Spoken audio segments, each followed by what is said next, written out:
Loch logboat. This longboat is believed to be 1,000-year-old and early medieval in origin. Log boats like this were used on rivers and lakes as means of transport, to hunt, fish and to carry small animals. They were also used to reach the inhabited man-made islands called crannigs. Celtic Cross. The Latin cross with a circle connecting the vertical and horizontal bars, was popularized in Ireland around 800 AD. The now familiar ring was actually a representation oinite a god Lu, incorporated onto the simple Latin cross. This was a means of appeasing Celtic pagans and slowly converting them to Christianity.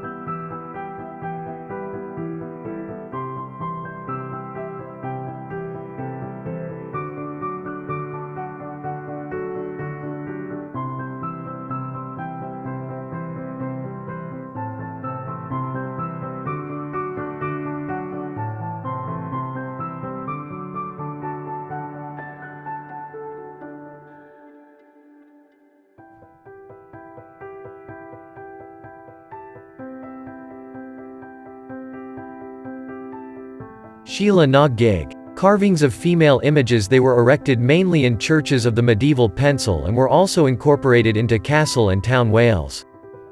They are generally referred to as good luck talismans and were used to warn against the sin of lust. This beautifully carved medieval Gravistab was found during cemetery renovation adjacent to the old church castle site in Castleration.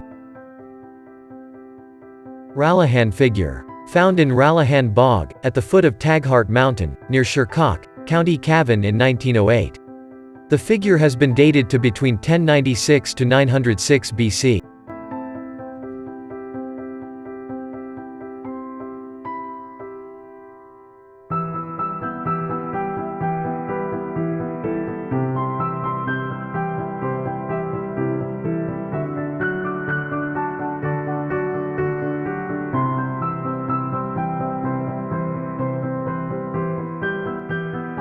Weapons.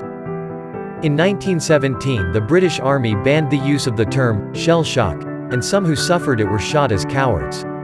Though millions of shells were fired, and though they caused untold suffering for the troops on the ground, they did not overcome the defensive advantages of entrenched defenses.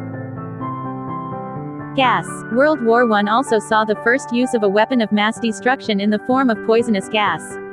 The Second Battle of Ypres in Belgium in 1915 saw the widespread use of chlorine gas by the Germans. Chlorine gas causes damage to the eyes, throats and lungs, and in high enough concentrations caused death by asphyxiation. Tanks. One invention that did seem to give the attacking army an advantage was the tank. The tank was developed by the British and first used in 1916 on the Somme battlefield.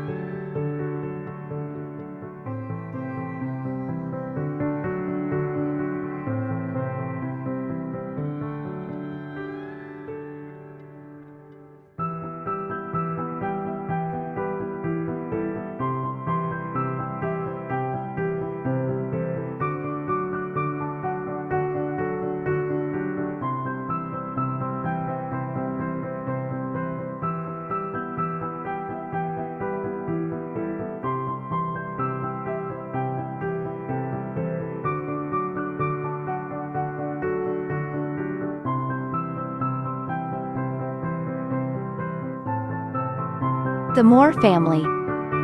William and Georgina Moore from Lisden near Cavan. The eldest of the boys was John. In 1910, aged 23, John had enlisted for a term of 6 years as a reservist with the North Irish Horse. Charles Johnston Moore was the youngest of the family to take part in the war. Having fought throughout 1916, Charles transferred to the Royal Irish Rifles in 1917. He took part in the campaign known as the Battle of Passchendaele, where at the Battle of Langmark, 16th–18th of August 1917, he was killed.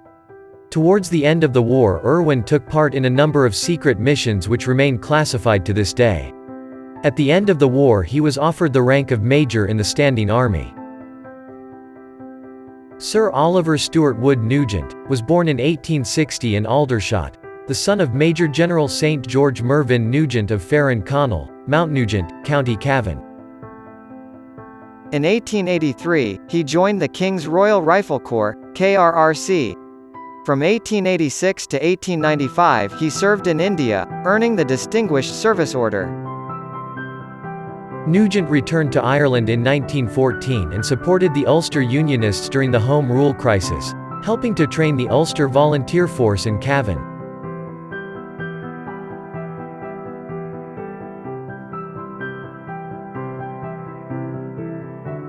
Weight and measures.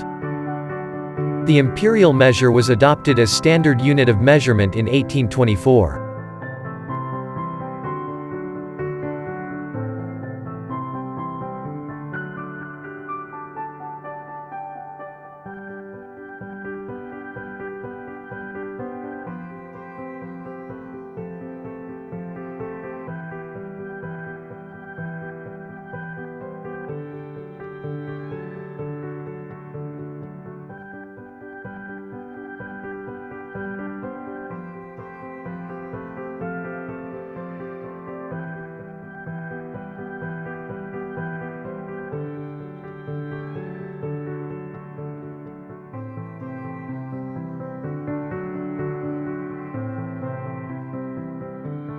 Irish famine.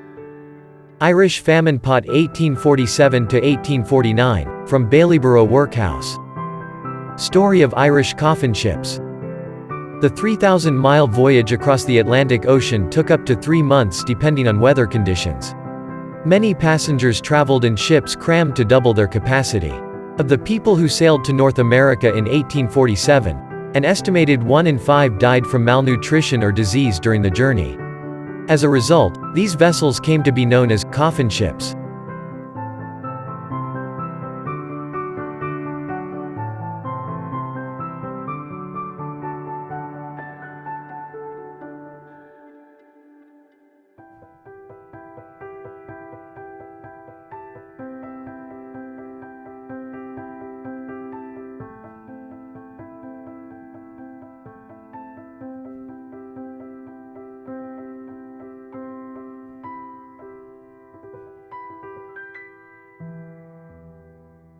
Arthur Griffith. He was the architect of modern independent Ireland. Griffith sided with the Boers in their fight against British expansionism. Griffith founded, with William Rooney, the United Irishmen newspaper in 1899 and the Irish Transvaal Committee in 1900. The United Irishman was renamed Sinn Féin in 1906. Griffith was arrested and jailed in England until late 1916. The year 1917 saw the rapid growth of political Sinn Féin when the real democratic foundations of the Irish state were established.